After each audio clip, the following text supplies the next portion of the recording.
Good morning, everybody. I'm in Meridian, Mississippi. I just rolled out of the hotel room and ready to go find some breakfast. But you know how I'm kind of intrigued by local spots and especially entertainers and where they're buried and different things. And I happen to, of course, being here in Meridian, Mississippi, there's two very well-known singers that were from here. One was the guy's name just left me, but he had the song I Go Crazy and 65 Love Affair. He was from here and moved away and then came back here, and he's buried here as well. But probably the best known entertainer and artist that's here in Meridian, Mississippi is Jimmie Rodgers. Jimmie Rodgers was born in 1897. His mother died when he was 6 or 7 years old. And his father was a railroader that worked for the Mobile and Ohio Railroad or something.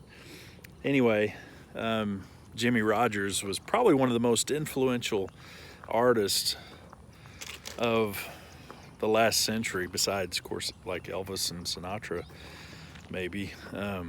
But it doesn't matter what type of music, whether it's blues, country, rock, pop, there's always an artist that whether it's Bob Dylan or whoever, Elvis even, acknowledged what Jimmie Rodgers did for music.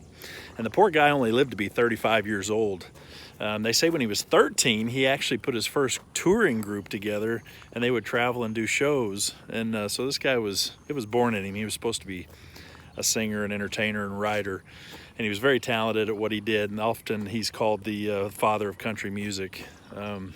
Most country artists will tell you that Jimmie Rodgers was probably one of the first ones to record country music. And at one time, Victor Records, who he was an artist for, after an audition, I guess he went to an audition with his bandmates, and they decided they were going to record him. And the band broke up that night, and Jimmie showed up by himself and got the record deal. But he accounted for 10% of Victor's record revenue at one time, which was pretty big, especially since it was during the Depression.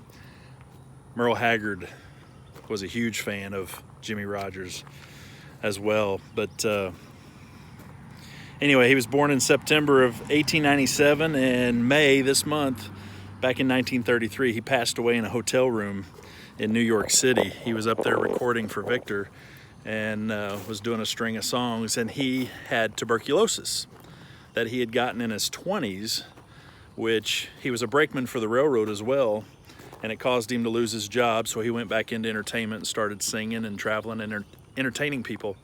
And so anyway, the tuberculosis, he lost his job again with the Miami Railroad, I think. So that really pushed him into wanting to perform and entertain more. So he did. And during his recording sessions in New York, they said that he would have to go lay down and rest on a cot in between recording. And of course, back then the sessions were a lot different than they are now, and probably a lot less comfortable. But it was May in New York City, and I think 2 days after that recording session, the final recording session, 2 days later, was May 26th, 1933. He went back to his hotel room at the Taft Hotel in New York, and he died of a pulmonary hemorrhage. But anyway, this is where he's buried. I'll kind of show you the cemetery.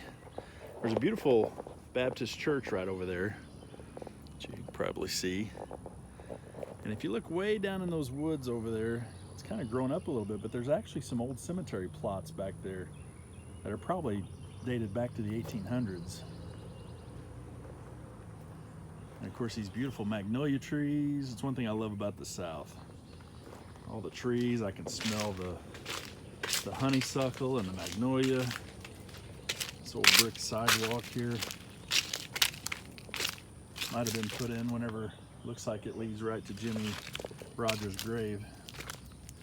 There's an old building over there. It's kind of boarded up. Oh man, all these shrubs. Maybe sweet olive or something I smell down here, but it's just sweet smelling. So that's the cemetery. This little path leading over to his grave. This is the Jimmie Rodgers plot, which there's some Williams in here, McWilliams. I'm not sure who they are. Here's June Rebecca. It looks like she only lived to be 6 months old in 1923. That was one of his daughters. And then he had another daughter, Carrie, who she must have lived to be 71, 72. That was the daughter of Jimmie and Carrie Rodgers. Carrie Cecil, who was his wife, she only lived to be 59. First lady of country music. And there's Jimmie's stone. James Charles Rodgers, September 8th, 1897 was the birth date. Died May 26, 1933. America's Blue Yodeler. He was known as the Blue Yodeler and the brakeman and brakeman singer. But anyway, that's his plot. I hope you enjoyed the video, and I'm gonna go get some work done today. First of all, I gotta go find some breakfast. And I don't know if I can turn this camera around. I wanted to show you something. Well, I still haven't figured out how to do that. I need to do that one of these days. Here's a nice little sign they've got on the side of the road.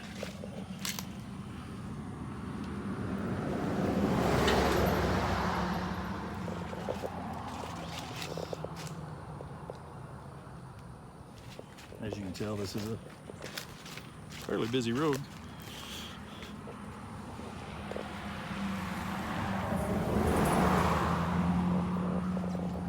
But anyway, thank you, Jimmie.